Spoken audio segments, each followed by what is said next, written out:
Hello, and welcome to another episode of That's English. Hi everyone. In today's programme, we're talking about different experiences in people's lives. Some people take up new activities in order to broaden their experience and learn new things. In today's episode, Omar is gaining some invaluable or very useful experience at work. As you watch, answer this question. According to Danny, what is Omar learning from his new job?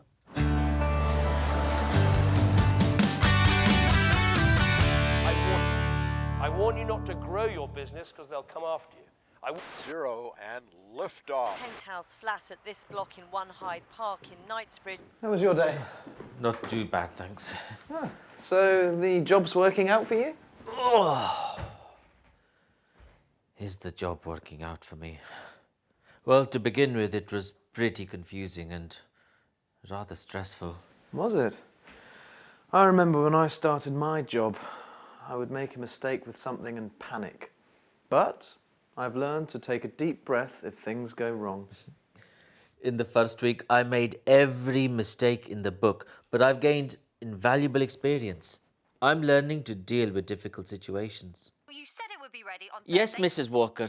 I know we did say we'd deliver it by Thursday, but we had a slight problem. I don't care what your problems are. I care about my problems. I'm not going to get the parcel until tomorrow. I'm so sorry, madam, but our van broke down. It's just I do entirely understand your unacceptable. anger, madam, and we value your custom. So, I've arranged for the delivery to be picked up by a local taxi firm.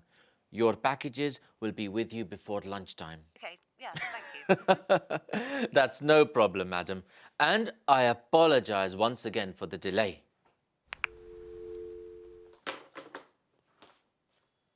It can't have been easy giving up on the research job for the biogenetics company, but you certainly managed to broaden your experience. Yeah, not only have I developed new job skills, but I've even set up a new system to coordinate deliveries.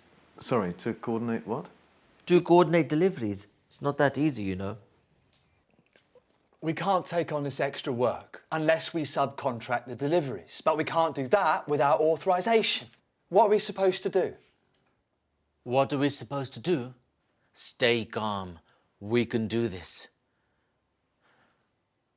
Steve hardly ever gets back here after 4.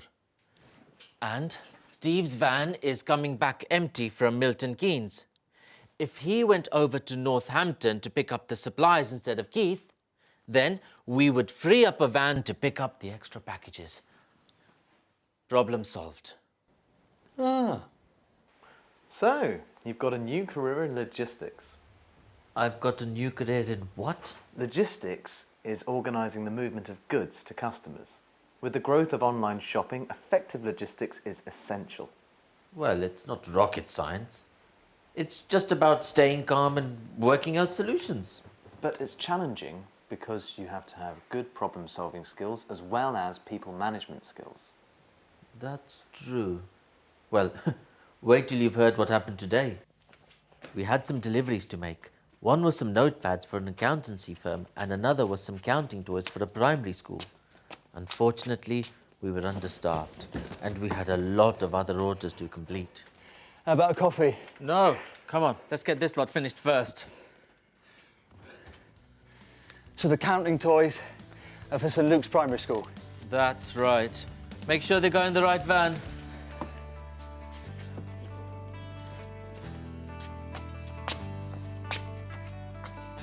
It wasn't until later that I realized something was wrong.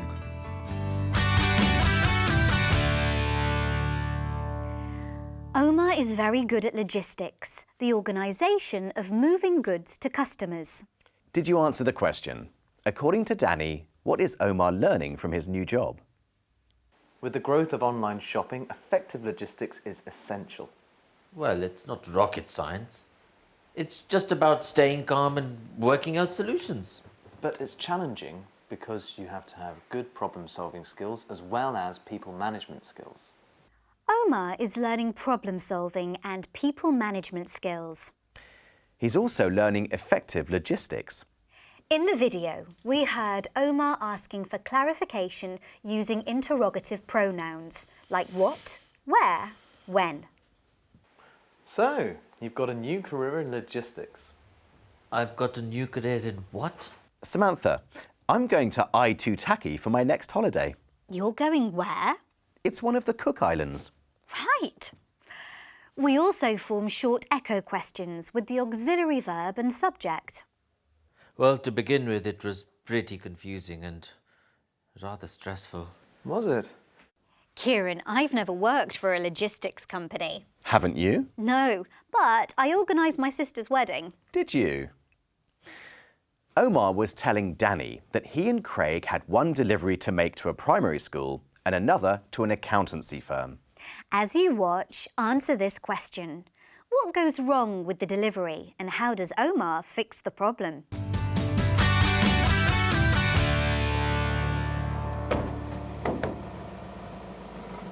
No sooner had the last van left than I realized the mix-up.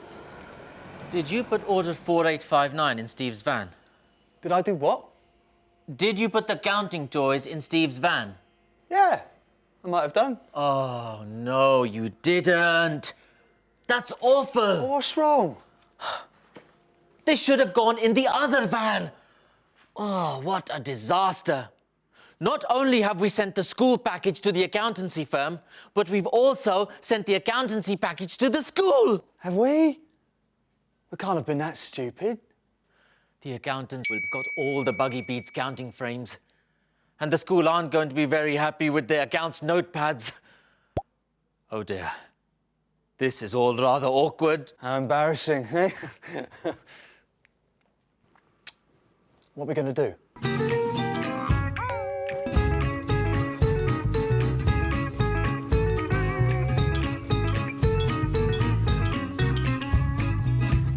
Only after I'd sat feeling stupid for a while did I realize there was a solution. What are you doing? Checking the inventory. Don't worry. We can sort this out. Can we?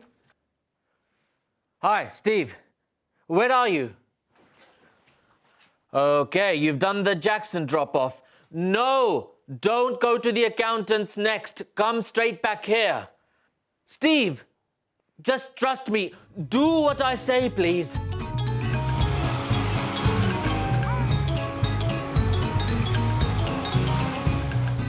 Okay.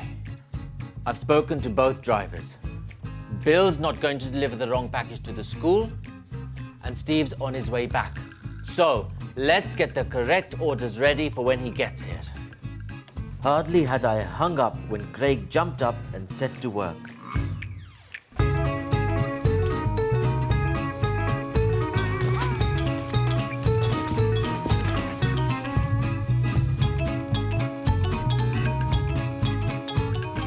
Not only did the accountant get the right package, but the school also got their counting frames on time.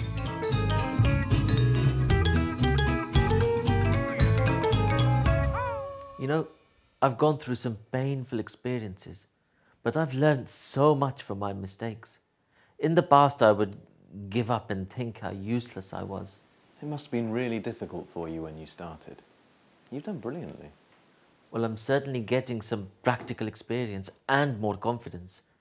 Hey, look what the manager gave me for sorting it out. I don't know what I'm going to do with it. Don't you?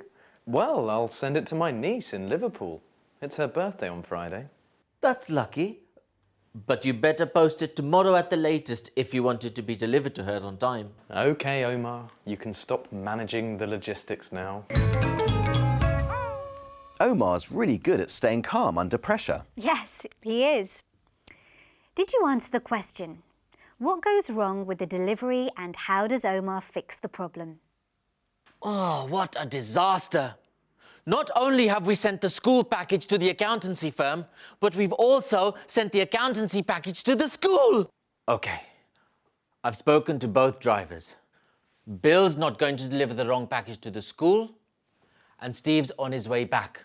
So, let's get the correct orders ready for when he gets here. The deliveries to the school and accountancy firm get mixed up. But Omar redirects the drivers and gets the correct orders ready for collection. He manages to sort the problem out. Omar used inversion to emphasise parts of his story and make it sound more dramatic. Some common phrases used for inversion are no sooner, only after, hardly and not only. No sooner had the last van left than I realised the mix-up.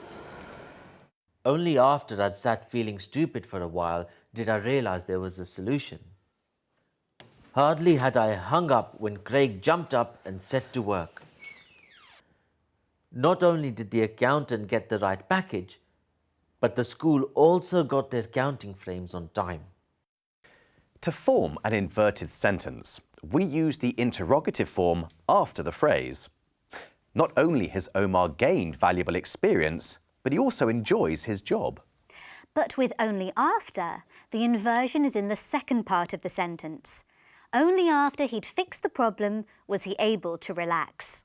Did anything go wrong when you organised your sister's wedding? Yes, not only did I order the wrong flowers, but also they were sent to the wrong address. Only after the wedding day could we laugh about it. We wanted to know about other people's experiences, so we asked our friends on the street. Tell us about an experience you had when you were younger, which has been useful to you in later life. I spent a lot of time in nature as a child, and I think it helps me connect to a spirit in adult life. My younger experience is real simple. White's white, black's black, right's right, and wrong's wrong.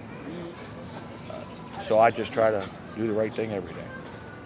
When I was about 8, I went to a sleepaway camp for the first time by myself, and I had a really hard time at first because it was hard to be away from home. But I think it taught me a lot about learning to be yourself and meeting new people and being in a new place. When I was younger, I was a Boy Scout, and I learned how to tie knots, use a knife in a safe way, light fires, which is very useful. Although I don't light that many fires these days. Like seeing my mom struggle with taking care of me and my brothers, it taught me how to be independent and not to depend on anybody. I think me falling a lot when I was little and, scraping my legs up and things like that, it made me realize that I can just get up and try again. I'll be okay.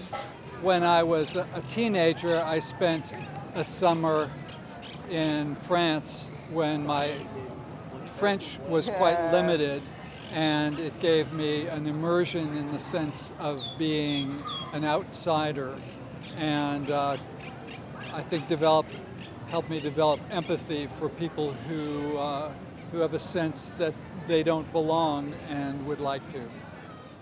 George said he learnt to develop empathy for people when he spent time abroad. Yes, he understood how it felt to be an outsider, someone who doesn't belong to the group. I empathise with Jamelka. I would also fall a lot and scrape my legs. Oh dear, poor you. Well, that's the end of today's programme. Bye for now. Bye-bye.